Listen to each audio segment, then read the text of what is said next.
Assalamualaikum warahmatullahi wabarakatuh. Perkenalkan, nama saya Aisyah Nurinda Kusumaningtyas dengan NIM J500230182.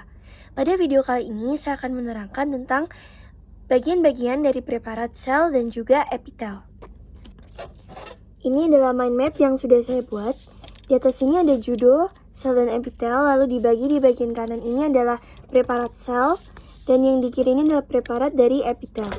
Untuk preparat dari sel sendiri, di sini ada granulum zymogen, terus ini ada macrophagocytos, ini ada mucinogen, ini ada tetes lemak, dan yang di bawah sini adalah stereosylium. Yang di sebelah kiri, ini kita awali dengan epithelium transisional. Lalu di sini ada membrana basalis. Ini ada epithelium stratificatum columnar. Ini ada epithelium stratificatum squamosum non cornificatum, dan yang terakhir di sini ada epithelium simplex cuboideum. Pertama, saya akan menjelaskan bagian-bagian dari granulum zymogen. Pertama-tama itu kita tahu bahwa di glandula itu ada endokrin dan juga eksokrin. Nah, kalau di granulum zymogen ini itu merupakan bagian dari glandula eksokrin. Makanya di sini panah yang ada panah nomor 1 ini itu disebut dengan pars eksokrin yang berisi sel acinus. Sel acinus sendiri itu berbentuk piramid. Sedangkan yang kedua ini, nah ini adalah yang dimaksud dengan granulum zymogen. Yang kedua, granulum zymogen ini merupakan bakal dari enzim. Yang kedua, saya akan menjelaskan tentang macrophagocytos. Nah, di macrophagocytos sendiri ini, preparat yang kita gunakan adalah preparat hepar ya, preparat hepar. Jadi, untuk panah pertama ini, panah pertama yang menunjukkan bulatan warna ungu itu disebut dengan makrofag hepar atau biasa disebut dengan sel Kupffer. Sel Kupffer tugasnya itu untuk memfagositosis bakteri. Lanjut ke yang kedua, itu namanya adalah hepatosit. Hepatosit nih ya, itu yang warna pink-pink ini yang ditunjuk oleh panah 2. Hepatosit itu nanti arahnya itu menuju vena centralis yang warna kuning ini atau panah 5. Si hepatosit itu tugasnya untuk menetralisasi racun. Sedangkan panah nomor 3 ini yang apa sih? Di luar dari tonjolan-tonjolan pink itu adalah sitoplasma. Untuk panah nomor 4, ini kan ada di luar makrofag ya. Jadi tidak menunjuk secara spesifik, tapi maksudnya itu adalah bagian di luar makrofag, itu namanya adalah sinusoid, seperti itu. Selanjutnya saya akan membahas tentang tetes lemak ya, yang nomor 3. Nah, tetes lemak ini kita ambil preparatnya dari subutis kulit. Ini ada 3 panah di sini. Panah pertama itu maksudnya yang hitam-hitam. Dan kenapa dia itu berwarna hitam? Karena pada pewarnaan tetes lemak itu diberikan osmium ya. Jadi sehingga nanti tetes lemak itu berwarna hitam-hitam seperti ini. Yang hitam-hitam bulat itu adalah tetes lemak. Nah, untuk maksud dari panah 2 ini, itu kan tetes lemak yang warna hitam. Nah, tetes lemak itu dilapisi oleh vakuola lemak. Makanya ini panah 2 ini maksudnya adalah vakuola lemak. Yang ketiga itu maksudnya kumpulan dari titik-titik lemak ini atau tetes-tetes lemak ini, itu namanya adalah lobus. Seperti itu ya. Lanjut ke yang nomor 4, ini adalah mucinogen. Ini ada 3 panah ya. Sebelumnya mucinogen ini preparatnya adalah preparat usus halus, terus epitelnya itu adalah epitel selapis kolumner berfili.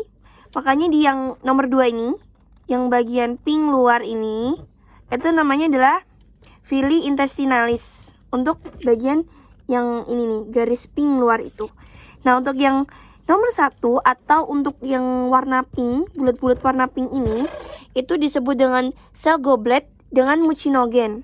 Mucinogen sendiri ini tugasnya untuk memproteksi usus ya. Nih, nomor 1 adalah sel goblet dengan mucinogen. Selanjutnya, di antara sel ini kan sel goblet dengan mucinogen itu berada di antara sel-sel entrosit yang berwarna ungu, seperti itu. Nah, tadi sel-sel entrosit yang atau panah 3 ini itu adalah yang menyusun epitel kolumner selapis berfili tadi ya. terakhir dari preparat sel, saya akan menjelaskan tentang stereosilium. Jadi stereosilium sendiri untuk preparatnya diambilnya itu dari epididymis ya. Di sini ada 5 panah. Yang pertama di bagian ini adalah lamina propria. Lamina propria itu maksudnya itu ada di bawah dari si epitel ini. Nah, makanya bagian 2 ini adalah epitel yang berbentuk kayak persegi panjang itu. Tiang-tiang itu adalah epitel. Karena bentuknya persegi panjang, makanya yang nomor 2 ini namanya adalah epitel pseudostratificatum columnar. Untuk yang nomor 2 ini. Dan yang nomor 3 ini kayak ada rambut-rambut gitu kan warna ungu di sini, warna ungu kelihatan. Yang nomor 3 itu adalah stereosiliumnya itu, stereosilium. Tugasnya dari stereosilium pada epididymis ini tuh apa sih? Jadi tugas dari stereosilium itu adalah untuk menyerap residu sperma gitu ya. Nah, yang di tengah ini, yang nomor 5 yang semerawut-semerawut ini adalah sel sperma. Untuk nomor 4, untuk tonjolan-tonjolan itu tuh maksudnya inti sel ya. Seperti itu. Tambahan, untuk di bagian panah nomor 1 ini, itu namanya itu lamina propria dengan sel otot polos. Jadi di bawahnya lamina propria itu nanti ada otot polos. Seperti itu ya. Dan maksud dari pseudostratificatum dari epitel ini, maksudnya dia itu adalah, dia tuh selapis, tapi dia terlihat berlapis-lapis. Selanjutnya, kita beralih ke preparat epitel. Yang pertama akan saya bahas adalah membrana basalis. Di sini membrana basalis itu sendiri artinya adalah tempat sel epitel itu melekat gitu ya. Jadi yang pertama ini, panah 1 ini adalah membrana basalis, sedangkan yang nomor 2-nya baru epitel. Epitelnya ini di sini tuh pipih ya, epitelnya maksudnya itu gambarnya pipih. Jadi makanya namanya itu adalah epitel squamosum simplex karena dia cuman selapis. Nah, preparat dari membrana basalis ini yang dipakai adalah preparat di ginjal. Jadi ini tuh yang merah-merah ini maksudnya adalah glomerulus. Di dalam glomerulus ini ada yang namanya adalah sel podosit. Preparat epitel nomor 2 itu kita akan bahas tentang epithelium stratificatum squamosum non cornificatum. Maksudnya non cornificatum itu dia tidak memiliki tanduk gitu ya. Nah, di sini preparat yang digunakan adalah preparat dari esophagus. Ya, ada 6 panah nih. Yang pertama itu menunjukkan jaringan ikat. Sedangkan yang nomor 4 itu membran basalis. Membran basalis, nah di sepanjang membran basalis ini ada sel basal yang nomor 5. Nomor 5 itu adalah sel basal. Di atasnya membran basalis itu kan sel-selnya tuh mulai berjarak-jarak gitu ya. Nah, itu disebut dengan sel polihedral. Terus di yang atas sendiri itu sebenarnya ada kayak ungu-ungu pipih gitu. Nah, itu namanya sel squamous gitu ya, sel pipih. Nomor 2 ini maksudnya dari atas sampai sini tuh. Nah, itu yang disebut dengan epithelium stratificatum squamosum non cornificatum. Seperti itu. Selanjutnya, kita akan bahas tentang yang ini ya. Epithelium transisional. Maksudnya transisional itu dia bisa berubah atau dia tuh peralihan. Bisa ke kuboid ke squamous atau squamous ke kuboid. Di sini ada 3 panah. Panah yang pertama itu jaringan ikat. Panah yang kedua itu maksudnya adalah epitel. Dan yang ketiga itu adalah sel permukaan. Epithelium transisional ini preparatnya yang digunakan tuh maksudnya preparatnya berada di vesika urinaria ya, atau tempat urin. Makanya dia bisa berubah bentuk dari kuboid ke squamous atau squamous ke kuboid. Kalau dalam posisi rileks dia istirahat itu bentuknya kuboid. Tapi kalau misalkan dia dalam kondisi terisi penuh, terisi air gitu ya, itu malah dia memipih gitu jadi squamous seperti itu.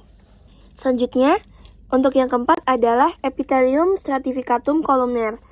Jadi ini artinya itulah epithelium stratificatum berlapis sama columnar. Columnar itu maksudnya yang silindris gitu ya, yang bentuknya kayak tiang gitu. Nah, ini cuma ada 2 panah sih sebenarnya di sini. Yang di luar, garis di luar itu yang ada sel basalnya itu namanya membran basalis seperti yang tadi sudah dijelaskan tempat melekatnya epitel ya. Jadi makanya nomor 2 ini adalah stereosilium. Dari sini ke sini, nah itu namanya epitel. Ini yang ini nih, tuh epitel. gitu ya. Penjelasan terakhir dari presentasi sel dan epitel saya itu ada di epithelium simplex cuboideum. Maksudnya epitel simplex lapis cuboideum berbentuk kubus. Epithelium simplex cuboideum ini preparatnya ada di mana? Jadi preparatnya ini ada di glandula tiroidea. Nih ya, seperti ini gambarnya. Ada 5 panah di sini. Yang pertama itu menunjuk ke sel kuboid. Yang kedua itu menunjuk ke membran basalis. Yang ketiga itu maksudnya adalah massa koloid. Dan yang keempat maksudnya itu adalah segini itu, kotak ini. Itu disebut dengan folikel tiroid. Sedangkan yang nomor 5 ini namanya adalah parafolikuler. Demikian penjelasan atau presentasi tentang mind map sel dan epitel yang sudah saya buat. Kurang lebihnya mohon maaf. Wassalamualaikum warahmatullahi wabarakatuh.